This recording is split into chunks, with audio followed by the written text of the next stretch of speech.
May mga lugar talaga sa Pilipinas na parang hindi naaabot ng panahon.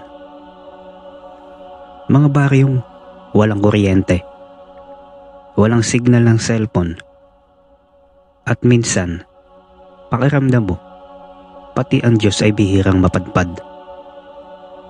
Noong dekada 50, may isang binatang naglalakbo ng isda sa mga liblib na bayan. Ang pangalan niya ay si Tasyo. Noong mga panahong iyon, mga 16 na taong gulang lang siya. At ang sabi-sabi ng mga matatanda, minsan daw, nung umuwi si Tasyo, ay parang hindi na siya isang ordinaryong tao. Pagod na pagod si Tasyo ng gabing iyon. At halos wala siyang kinita sa maghapon na pagtitinda. Kakaunti lang din ang nabenta niyang galunggong at tilapia. Yung iba, pinamagay niya sa kanyang mga suki. At bago siya umuwi, may isang matandang babaeng bumili sa kanya. Tahimik lang ang matanda. Nakayuko na nakabelo. Pagkabigay ng bayad, sabi nito, iyon na ang sukli. Wika ng matanda. Hindi naman iyon pinansin ni Tasyo. Pero nang silipin niya ang baril na binigay ng matanda, napakunot noo siya. Kakaiba kasi ang itsura ng barya. Kulay tanso ito, tapos may mga simbolo sa gitna na parang mata. Hindi niya maintindihan kung anong klaseng barya iyon. Kaya itinapon niya iyon sa kanal. Ang hindi niya alam, doon mag-uumpisa ang lahat. Madilim na nang tuluyan siyang maglakad pa uwi. At habang naglalakad siya sa daang niyugan, ay napansin niyang parang hindi na niya kabisado ang dinaraanan niya. Noong una, akala niya naliligaw lang siya. Pero maya-maya, napansin niyang sobrang tahimik ng paligid. Walang maririnig na kuliglig, walang mga tahol ng aso, at tila ba ang hangin ay tumigil sa pag-ihip. At ang mas nakakatakot pa, parang ang paligid ay namumula. Pagtingin sa puno ng mga niyog, parang may dumadaloy na dugo sa mga katawan nito. Doon na siya napahinto. Kasi sa unahan ay may nakita siyang isang baryo. Isang baryong hindi niya maalala kung kailan niya nakita. Kung papansinin mo ang lugar, ay napakaliit lang ng baryo. Lahat ng bahay ay may ilaw. Tila ba may handaan. Pero walang mga tao sa labas. Wala ka ring makikitang batang naglalaro. Walang taong nagkukwentuhan sa labas. At magtataka ka, wala kahit anong tunog. Kaya sumigaw si Tasyo. Tao po! Baka gusto niyong bumili ng isda. Subalit walang sumasagot. Hanggang sa may isang bintanang unti-unting bumukas. At may babaeng sumilip. Nanigas sa pagkakatayo si Tasyo. Kasi yung mga mata ng babae, puting-puti, walang itim. Pero diretsong nakatingin ito sa kanya. At ngumiti pa ito. At ang ngipin niya ay tila ba mahahabang ngipin ng pusa. Parang hindi nagtututbrush. Tapos may narinig siyang isang boses. Subalit hindi niya alam kung saan nanggagaling ito. Para bang maraming taong sabay-sabay na nagsasalita. Pasok ka, iho. May mainit na pagkain sa loob ng aming tahanan. Wika ng boses. Biglang bumigat ng pakiramdam ni Tasyo. Na para bang may humihila sa kanya papasok sa tahanan. At meron pa siyang isang napansin. Tila ba may kumakalusko sa taas.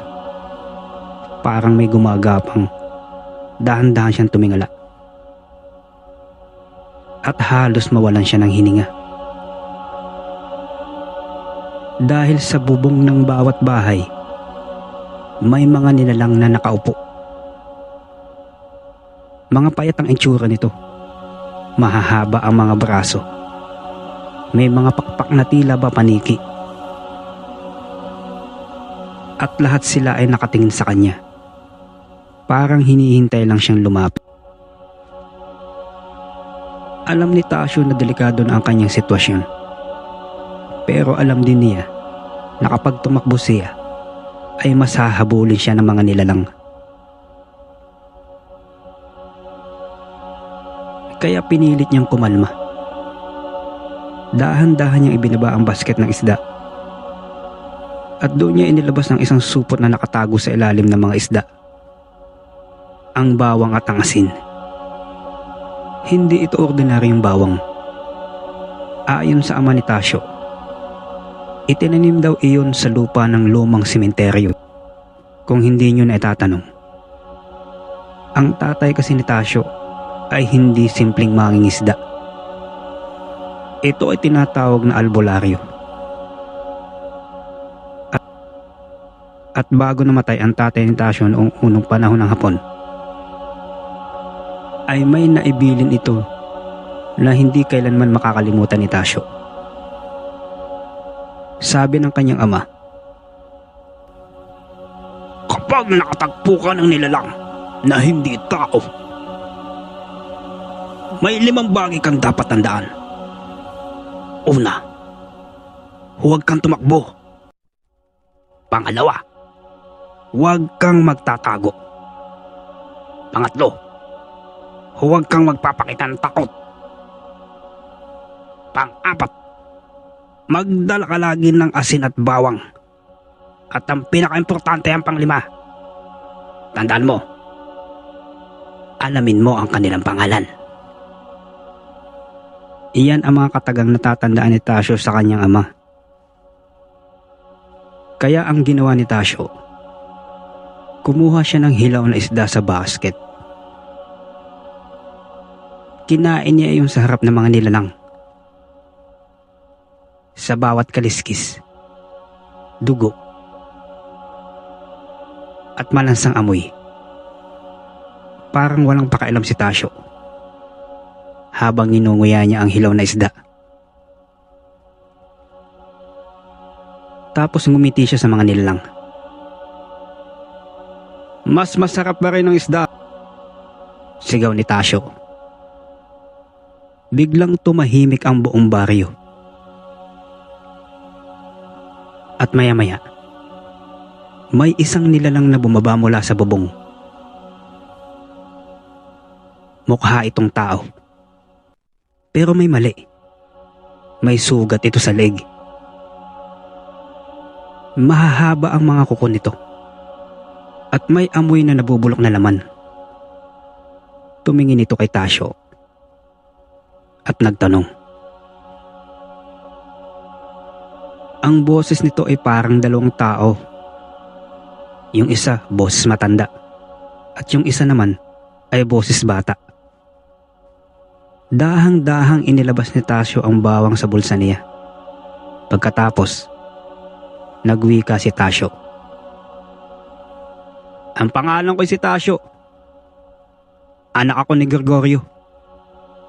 Yung albularyong pinatay niyo noon." Wika ni Tasyo. At sa unang pagkakataon, nakita niyang natakot ang mga nilalang. Biglang nagkagulo. Isa-isang nagsiliparan yung mga nilalang mula sa bubong. Ngayon, mas malinaw na silang nakikita. Mahahaba ang pakpak. Ang mga mata ay pulang-pula. At parang mga gutom ang mga nilalang. Pero hindi gumalaw si Tasyo. Kumuha siya ng asin at pinahid sa noo. Pagkatapos, inilagay niya ang bawang sa bibig niya at sumigaw siya. "Alam ko kung sino ang pinakauna sa inyo." Biglang tumigil ang mga nilalang. Tila ba may kinakatakutan silang marinig. At mula sa likod, may lumabas na babae. Matanda na ito. Mahahaba ang buhok. Pero habang papalapit ito, at may buntot siyang parang ahas. Ito ang pinuno ng mga aswang. Tumingin ito kay Tasyo. "Hindi mo alam ang pangalan ko," wika ng nilalang. Mahina pero nanginginig ang boses niya. Napangiti si Tasyo. Pagkatapos sinabi niya, "Ikaw si Maria de los Santos. Ikaw ang unang kumain ng sarili mong pamilya. At ikaw ang gumawa ng baryong ito. Tama ba ako?" Biglang nanlaki ang mga mata ng nilalang. At sa unang pagkakataon, nakita ni Tasyo ang takot sa mukha nito. Dahan-dahan siyang lumapit at bumulong. "Maria, tapos na. Umuwi ka na." At kasabay ng pagbulong, sumigaw ang buong baryo. Para bang sabay-sabay na nahihirapan ang lahat ng kaluluwa doon. Nagising si Tasyo kinaumagahan sa gilid ng kalsada. Para bang bangungot ang mga pangyayari. Pero nagtataka siya na walang laman ang kanyang basket. Ubos din ang bawang. Ubos din yung mga asin. At may mga gasgas ang buo niyang katawan. Hindi na niya muling hinanap yung baryo. At hindi rin niya sinabi kahit kanino ang buong pangyayari. Pero simula raw noon, may mga gabi na nakakarinig siya ng uungol sa bubong. May mga matang sumusunod sa kanya sa dilim. At alam niya na may natira pa sa mga nilalang. Pagdating ng 1972, bigla na lang daw nawala si Tasyo. Huling nakita siyang naglalako ng isda sa isang bayan. Hindi makita sa mapa. At punong-puno ng sariwang isda. At sa ilalim ng mga iyon, may isang barayang tanso. Yung may mata na nakadilat. At hanggang ngayon, sinasabi ng mga matatanda na kapag bagong buwan, may maririnig ang boses sa mga liblib na daanan. Mahina, paos. Parang pagod na tendero. "Galunggong, tilapia, sariwa." Pero kapag narinig mo raw iyon, huwag kang lilingon agad. At huwag na huwag kang bibili. Kapag wala kang asin at bawang, baka isa na sa kanila. Sa Pilipinas, maraming baryo ang nawawala. Maraming daanan ang lumilitaw kapag gabi. At maraming kwentong hindi nakasulat sa libro. Kaya kapag may matanda nagsabing umuwi ka bago lumubog ang araw, makinig ka, kaibigan. Dahil minsan, ang mga halimaw ay hindi nagtatago sa dilim. Naghihintay lang sila na maligaw ka.